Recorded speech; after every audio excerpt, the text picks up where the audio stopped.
Assalamualaikum, selamat pagi.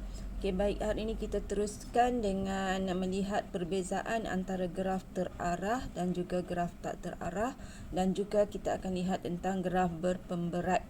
Okey. Yang pertama kita nak membanding beza graf terarah dengan graf tak terarah. So, jadi kita lihat dulu takrifan graf terarah ialah graf dengan keadaan tepi yang mengaitkan dua bucu ditanda dengan arah kaitan. Okey, contoh sekali kita ada sini bucu A dengan bucu B. Okey, tepi yang mengaitkan dua bucu dan ditandakan dengan arah kaitan. So, arah tu maksudnya kita ada simbol anak panah pergerakan dia tu. Okey, graf terarah ni biasa diguna untuk mewakilkan aliran suatu proses.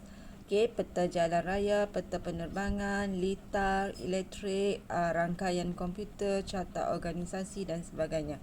Okey, ini kalau awak lihat yang ini, okey, contoh pengedaran udara darah dalam jantung. Okey, so dia ada anak panah. Okey, aliran darah yang oksigen tak tertiup oksigen sebagainya lah. Okey, kita teruskan. Contoh, okey, ini adalah contoh graf mudah. Okey, ini adalah graf mudah dan terarah. Mudah sebab dia tak ada gelung dan dia tak ada berbilang tepi, dan dia terarah sebab dia ada anak panah ni. Kalau awak nampak sini ada simbol anak panah di sini. Okey, mengikut arah anak panah yang ditandakan didapati bahawa bagi tepi AB, okey, ini AB, bucu A ialah bucu awal. Okey, sini bucu awal, ini bucu akhir sebab dia dari A ke B. Okey, untuk tepi BC, BC pula, C ini bucu awal. Dia ke sana kan. Okey, C bucu awal, ini adalah bucu akhir. Dan untuk C, semua bucu dikaitkan dengan satu arah sahaja. Okey, maknanya C ke A, so ini bucu awal, ini bucu akhir. Untuk A ke B, A awal, B akhir, mengikut arah anak panah yang disediakan.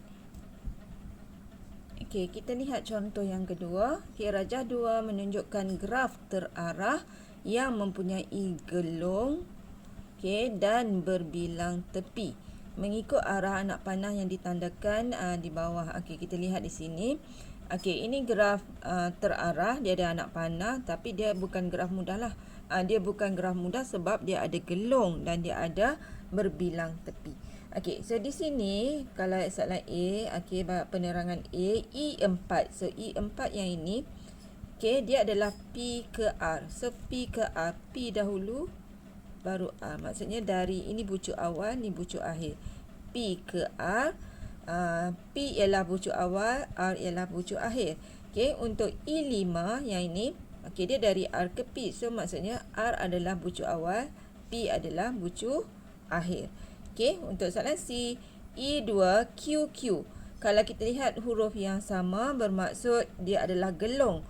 Jadi Q ialah bucu awal dan bucu akhir. Maksudnya dia dari sini, okey, sini bucunya Q. So dia pusing, dia balik ke sini. Maksudnya dia bermula di sini, akhir pun di sini.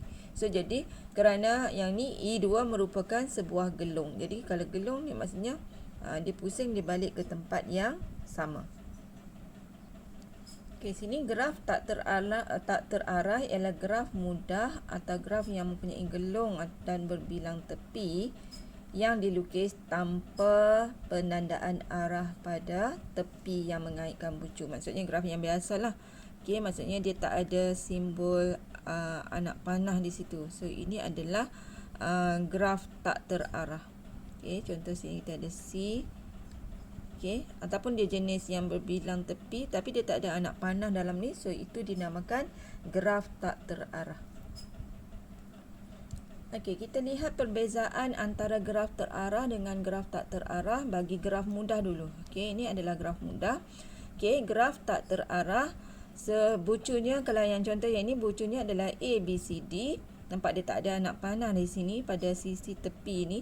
So ini maksud graf tak terarah, dan bucu tepinya adalah AB. So AB, AC, BC, CD. Okey, itu adalah tepi. Penulisan kedudukan pasangan bucu adalah bebas kedua-dua pasangan bucu AB atau BA boleh mewakili tepi AB. So maksudnya tepi AB ni kita boleh tulis AB ataupun kita tulis BA. Kita tulis sekali sajalah. Okey. Kalau dah tulis AB tak payahlah tulis BA lagi. Okey. Jadi di sini darjah dari A, okey, nampak darjah dari A nampak dia pecah kepada 2. So darjah untuk A 2, darjah B dari bucu B 2. Okey. Darjah dari C 3, dia ada 3 pecahan garisan ni, C 3, dan dari D 1. So jadi kalau kita ingat formula untuk darjah adalah 2 kali tepi. Darjah adalah 2 kali tepi kan. Jadi 2 tepi tadi ada 4, 2 darab 4, 8. So sekarang samalah bila kita jumlahkan 2, 4 tambah 3, 7 tambah 1, 8. Jadi ini adalah untuk graf tak terarah. Okey, jika graf terarah, okey, V A B C D, bucu dia A B C D sama macam yang tadi. Cuma beza dia pada tepi. Tepi ni mesti ditulis mengikut arah anak panah. Okey, contoh sini untuk sisi yang ini kita tak boleh tulis AB. Kita kena tulis BA sebab garisan tepi ni dia awal dia B, akhir dia A. Okey, dia mesti mula daripada B ke A. Kemudian yang ini B ke C, C ke A, tak boleh terbalik A ke C. Okey, cara penulisan tepi untuk graf terarah ni kena melihat kepada anak panah dia. Okey, kalau yang ini D ke C, so dia ada 4 tepi. Okey, untuk darjah bagi graf terarah dia berbeza sedikit dengan graf tak terarah. Okey, dia ada in maksudnya masuk pergi ke A. Okey, D in A maksudnya yang masuk ke A. Yang masuk ke A ada 2. Sini 1, sini 1. So 2 lah. Okey. D out A. Okey, yang keluar dari A, kalau kita tengok dari A tak ada yang anak panah keluar.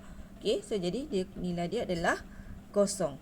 Okey, maka DA ada 2 tambah kosong. DA ni in dengan out jumlah dia 2. So untuk dari arah A 2. Sama kalau macam B.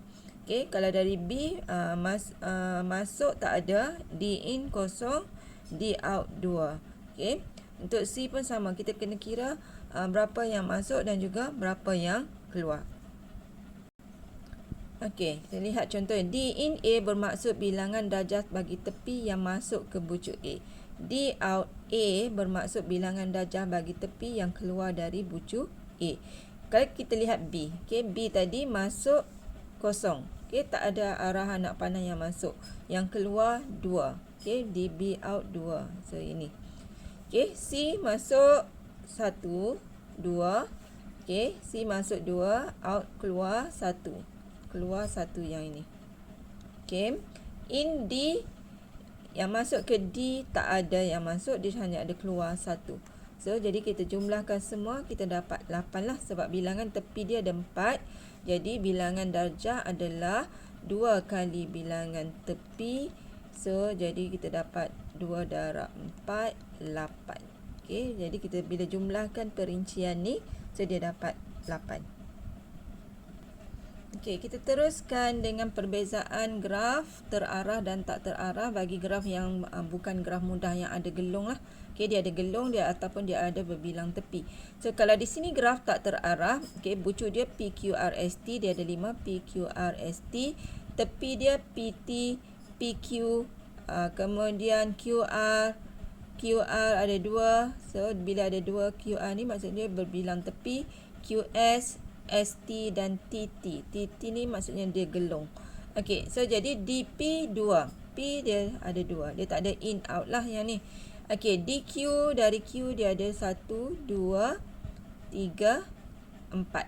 Okey, ada 4 garisan dari bucu Q. Okey, dari R, DR, R yang ini, so 1, 2. So R2, DS 1, 2. Okey, DT ni kenapa dia tulis sini 4? Okey, awak kena ingat sini. Sini 1, 2. Satu gelung ni mewakili 2. Okey, dia mewakili 2, 3, 4. So sebab tu dia dapat dari dt adalah 4. Jadi jumlah semua kalau kita lihat tepi kita ada 1, 2, 3, 4, 5, 6, 7. So jadi 2 darab 7 ada 14 jumlah darjah, bilangan darjah dia ada 14. Jadi kalau kita tambahkan 4, 2, 2, 4, 2, so kita dapat 14. Okay. So kita teruskan untuk graf yang terarah. Okey, ini untuk graf terarah bagi graf yang ada gelung dan berbilang tepi. So bucu dia sama PQRST. Tepi dia PQQR. Okey, QR. Dia tengok anak panah. Kalau P ke Q dari P ke Q. So kita akan tulis PQ. Kemudian QR, RQ. Okey, ikut anak panah. Ini dah ambil QR, RQ. Kemudian yang ini SQ. Okey, SQ. Kemudian TS, okey, ikut arah anak panah. TT gelung yang ini, kemudian TP yang terakhir. So jadi kita ada tepi dia 1, 2, 3, 4, 5, 6, 7 tepi. So 7 darab 2 kita ada 14. Jadi ini perincian darjah dia ada in dengan out. Yang masuk ke P1, okey, so yang keluar dari P1. So P11 yang masuk ke Q1, 2, 3. So 3. Yang keluar dari Q 1. Okey, so ini yang masuk ke R, mana R? Okey, yang masuk ke R 1, yang keluar dari R pun 1. So ini. Kemudian yang masuk ke S, mana S? Masuk 1, keluar 1. Masuk 1, keluar 1. T masuk 1, keluar. Okey, masuk 1, tak ada. Yang ini dikira masuk 1. Okey, kemudian yang keluar 3 ni macam mana dapat? 1, 2, sini. Okey, keluar 1. Sebab darjah sini 2 tadi kan? So, jadi dia masuk 1, keluar 1 untuk gelung. Jadi gelung dia keluar 1, 2, 3 lah. So, di sini 3. So, bila jumlahkan semua, kita mesti dapat 14. Okey. So, itu untuk graf terarah bagi yang mempunyai gelung dan juga bilangan tepi, berbilang tepi.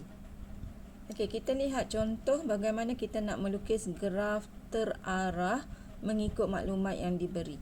Okey, so jadi contoh jika diberi bucu PQRSTU, okey, dan tepi dia PQ, PR. Kalau PQ maksudnya P ke Q. Dia anak panah dia P ke Q. So jadi kita kena lihat tepi yang diberi ni untuk panduan pada kita nak lukis graf terarah.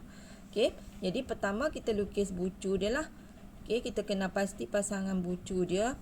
Okey, yang diberi PQ maksudnya arah dia P ke Q. Kalau PR arah P ke R. RQ maksudnya arah R ke Q, SR, S ke Q dan S ke T. Okey, bucu T hanya berkaitan dengan bucu S. Okey, kalau kita perhatikan sini, dari P keluar 2. P ke Q, P ke R. R ke Q 1 je. Okey, S ke R, S ke Q, S ke T. Maksudnya dari S ni, dia pecah kepada 3. Okey, S dia keluar kepada 3. Okey, S ke R, S ke Q, S ke T. So, jadi daripada sini, kita boleh buat lakaran. Okey, kita dia plotkan dulu bucu dia. P, Q, R, S, T. So, kita lihat P ke Q, maksudnya P ke Q anak panah dia keluar. Okey, anak panah dia keluar macam ni. Kemudian P ke R, P ke R sambungkan, so anak panah dia keluar macam ni. R ke Q, so R ke Q, labelkan anak panah dia. Kemudian S ke R, yang ni anak panah masuk ke R. Okey, yang ni. Kemudian S ke Q, S ke Q yang ini. Nampak anak panahnya. Kemudian S ke T. S ke T di sini. Okey, kalau kita lihat dalam bucu, diberi bucu ada nilai Q di sini kan bucu. Okey, pada soalan V ada bucu U. Okey, tetapi sini tepi ni tak ada yang mengaitkan dengan U. Okey, tak ada dengan U. Maksudnya U ini dia berada terasing lah.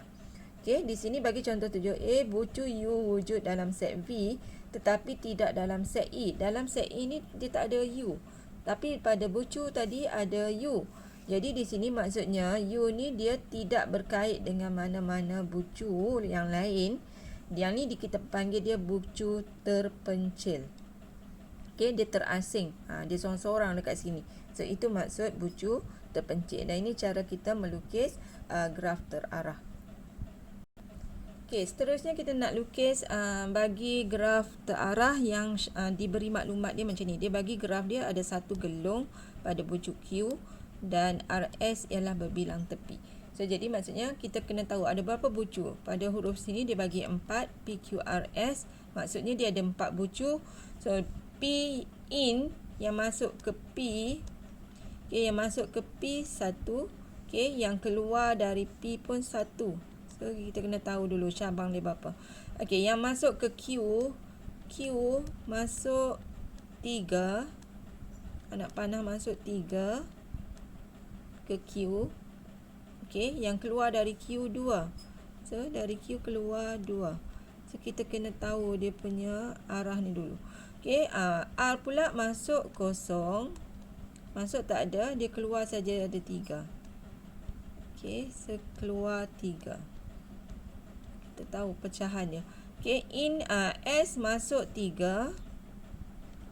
Okey, yang masuk ada 3 bucu masuk. Okey, keluar dari S adalah 1. So, keluar daripada 1. Ini kita kena pasti berapa cabang dia dulu. Okey, jadi lepas tu kita lukiskan. Okey, kita kena pasti bucu dulu. Bucu ada 4, RS tadi berbilang tepi dan Q gelung. Dia dah bagi kan? So, jadi kita lukis dulu bucu dia ada 4. RS berbilang tepi, so ada 2 lengkung ataupun 2 garisan. Q adalah gelung. Kemudian kita sambung mengikut yang ini tadi. Okey, dia masuk tadi, dia bagi tadi di in dari P1.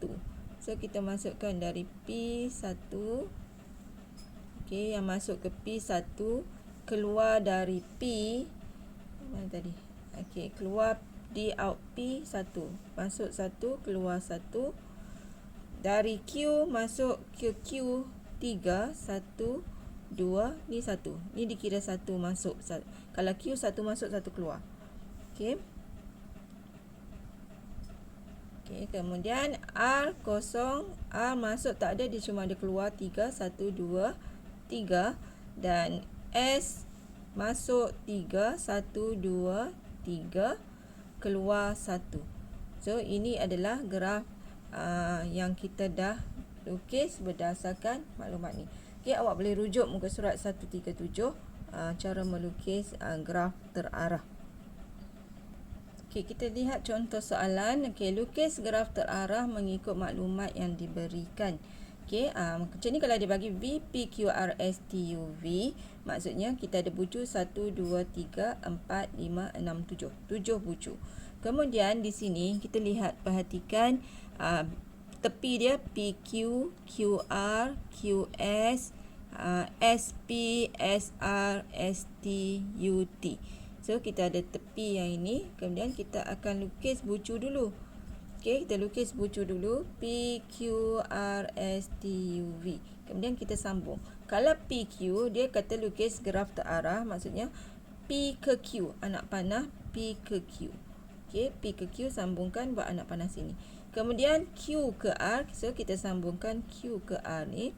So buat anak panah dia macam ni. Okey, kemudian Q ke S. Q ke S. So sambung dari Q ke S. Pastikan anak panah dia menghala ke arah S. Masuk ke S. SP. So SP. So S mula, P akhir. So sini. Kemudian SR. Sini anak panah dia macam ni. ST. Begini. Kemudian ST tadi UT. So UT dia masuk ke T. Okey, so kalau kita tengok sini V dia satu-satu. Jadi kita ada PQ yang ini tadi. Okey, so jadi ini adalah graf terarah. Kalau kita lihat di sini pada soalan ada U, ada V, tapi pada tepi tak ada huruf V kan. Jadi maksudnya V itu adalah satu bucu yang berada terasing lah. Ini panggil bucu yang terpencil. Okey, seterusnya kita nak lukis graf terarah yang mempunyai satu gelung pada bucu Q. Maksudnya pada bucu Q dia ada gelung. Dan satu gelung pada bucu S. So pada bucu S pun dia ada gelung. Jadi kita kena tahu maklumat ni dulu. Pada bucu Q dan bucu S. Kemudian QS ni berbilang tepi. So Q dengan S ni berbilang tepi. Gelung ni kita buat belah sini lah. Q ke S berbilang tepi. So ini syarat yang dia bagi. Kemudian dia bagi juga darjah masuk kepada P, berapa yang masuk, berapa keluar. So kita akan label berdasarkan yang ini. Jadi apa yang perlu kita buat? Kita lukis dulu bucu dia. PQRS. Kemudian tadi dia kata gelung pada Q dengan pada S dan QS berbilang tepi. So kita lukis macam ni dulu. Lepas tu baru kita rujuk dia punya maklumat in out ni, darjah masuk dengan keluar ni berapa. Masuk ke P0, keluar dari P2. So yang masuk ke P0, keluar 2. So kita lukis keluar 2. Masuk Q4. Yang masuk ke Q ada 4. 1, 2, 3, 4.